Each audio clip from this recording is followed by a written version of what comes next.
নির্বাচন যদি বিলম্বিত হয় তাহলে কারা সুবিধাপ্রাপ্ত হবে, কারা কাদের স্বার্থ উদ্ধার হবে, কিছু কিছু ক্ষেত্রে কিছু কিছু অস্থিরতা লক্ষ্য করছি।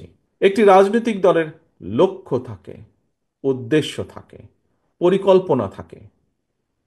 রাজনৈতিক উদ্দেশ্য থাকে, লক্ষ্য থাকে কিভাবে তাদের নীতি আদর্শকে জনগণের কাছে নিয়ে যাবে, কিভাবে বেশি সংখ্যক মানুষকে দলের সাথে সম্পৃক্ত করাবে।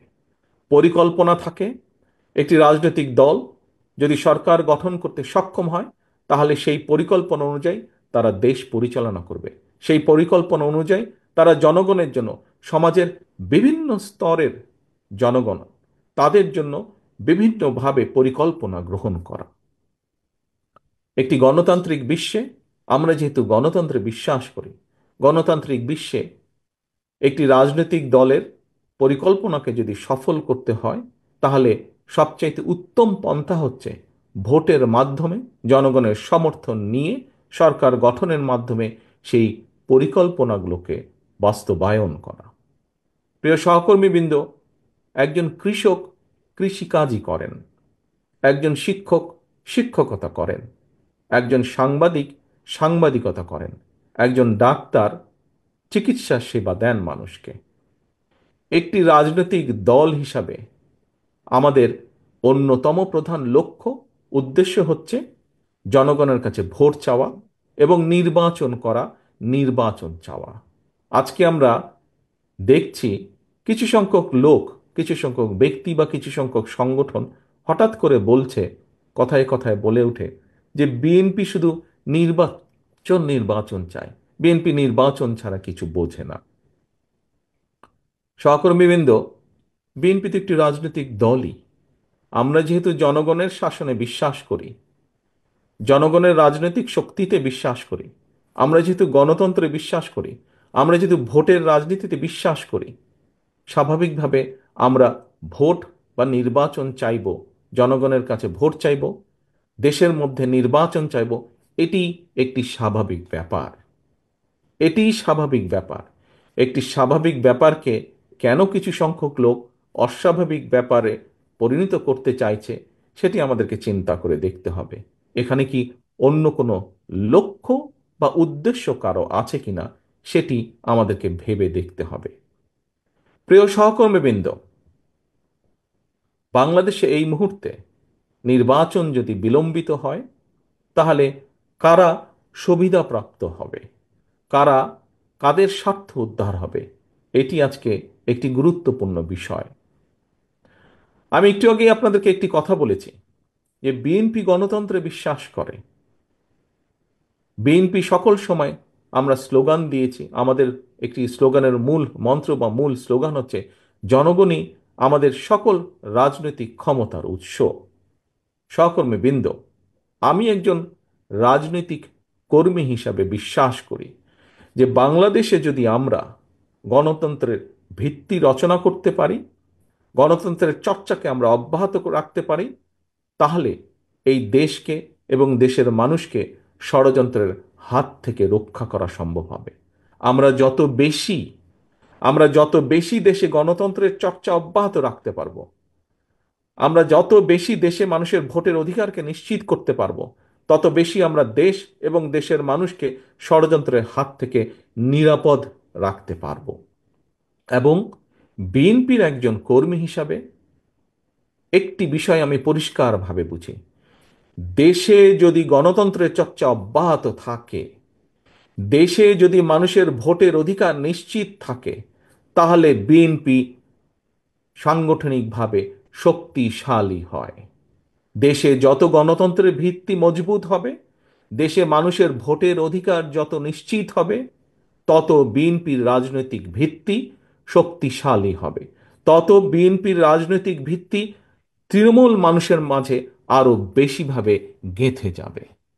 প্রিয় সহকর্মীবৃন্দ, আজকে আমরা সকলে এখানে একত্রিত হয়েছি কাউন্সিল উপলক্ষে।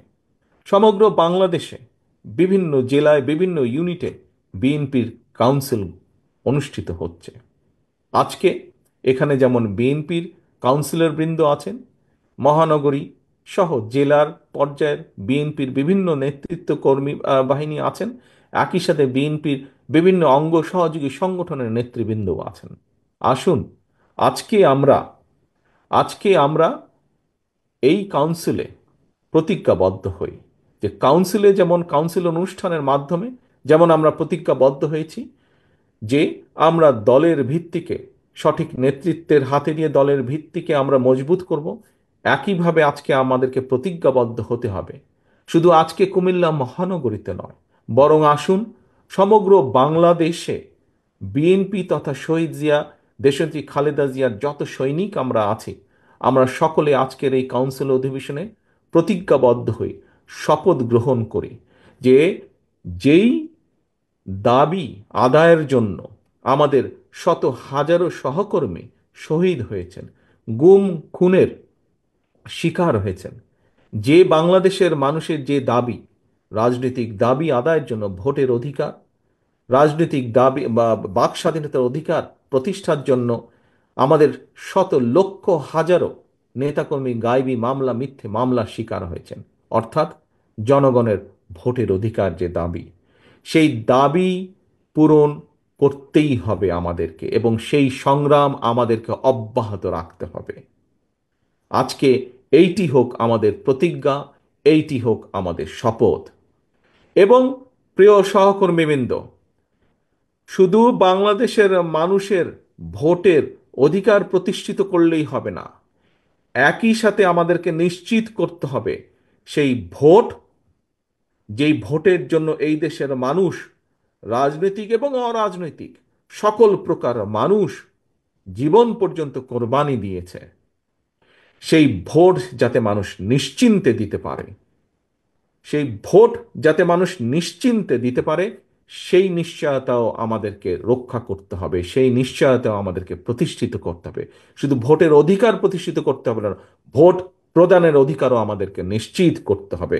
প্রিয় সহকর্মীবৃন্দ,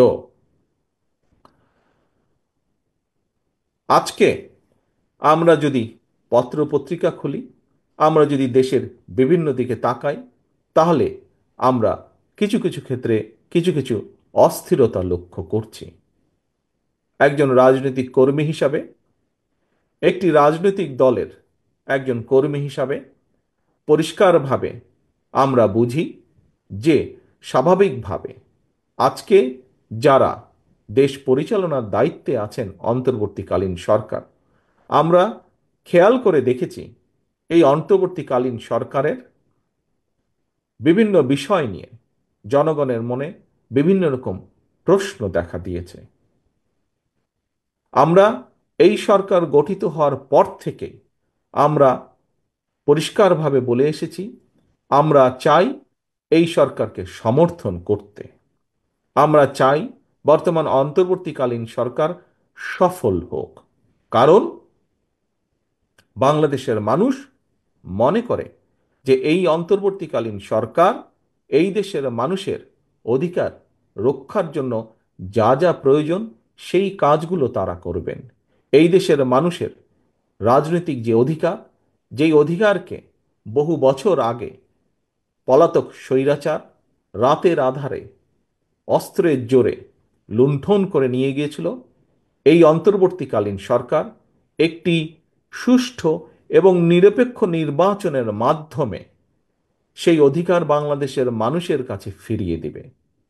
কিন্তু গত কিছুদিন ধরে আমরা অত্যন্ত দুঃখের সাথে আমরা লক্ষ্য করছি সরকারের ভেতরে বিভিন্ন ব্যক্তি বিভিন্ন রকম কথা বলছেন জনগণের অধিকার ফিরিয়ে দেবার ক্ষেত্রে। এর ফলে দেশের বিভিন্ন স্থানে বিভিন্ন রকমের অস্থিরতা তৈরি হচ্ছে। প্রিয় সহকর্মীবৃন্দ, আমি প্রথম দিকেই বলেছি বাংলাদেশে আমরা অস্থিরতা দেখতে চাই না। বাংলাদেশে আমরা চাই, বহু অস্থিরতা হয়েছে, পলাতক স্বৈরাচার বাংলাদেশের অর্থনীতি বলুন, বাংলাদেশের কৃষি বলুন, বাংলাদেশের শিক্ষা ব্যবস্থা বলুন, স্বাস্থ্য বলুন, বাংলাদেশের বিচার ব্যবস্থা বলুন, বাংলাদেশের নির্বাচনী ব্যবস্থা বলুন, প্রত্যেকটি রাষ্ট্র কাঠামোকে ভেঙে চুরে গুড়িয়ে দিয়ে গিয়েছে। আমরা চাই এখন দেশ গঠন করতে। আমরা চাই দেশে স্থিতিশীলতা নিয়ে আসতে।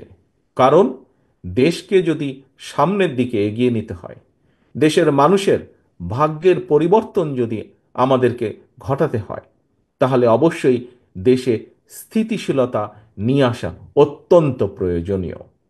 কিন্তু আমরা লক্ষ্য করছি অন্তর্বর্তীকালীন সরকারের কিছু কিছু ব্যক্তির বক্তব্যে বিভিন্ন রকম অস্থিতিশীলতা তৈরি হচ্ছে। আমরা দেখছি অর্থনীতিতে অস্থিতিশীলতা, আমরা দেখছি সমাজের বিভিন্ন শ্রেণীতে বিভিন্ন অস্থিতিশীলতা, আমরা দেখছি প্রশাসনের বিভিন্ন স্থানে বিভিন্ন অস্থিতিশীলতা। আমরা পরিষ্কারভাবে আজ আবারও এই সম্মেলনের মাধ্যমে, এই সম্মেলন অনুষ্ঠানের মাধ্যমে আমরা বলতে চাই, আমরা এই সরকারকে আমরা সহযোগিতা করতে চাই। কারণ আমরা চাই এই সরকার যত স্মুথলি, যত সুন্দরভাবে এই সরকার একটি নিরপেক্ষ নির্বাচন অনুষ্ঠিত করতে পারবে, আগামী দিনে গণতান্ত্রিক যাত্রা তত স্মুথ হবে এই দেশের জন্য।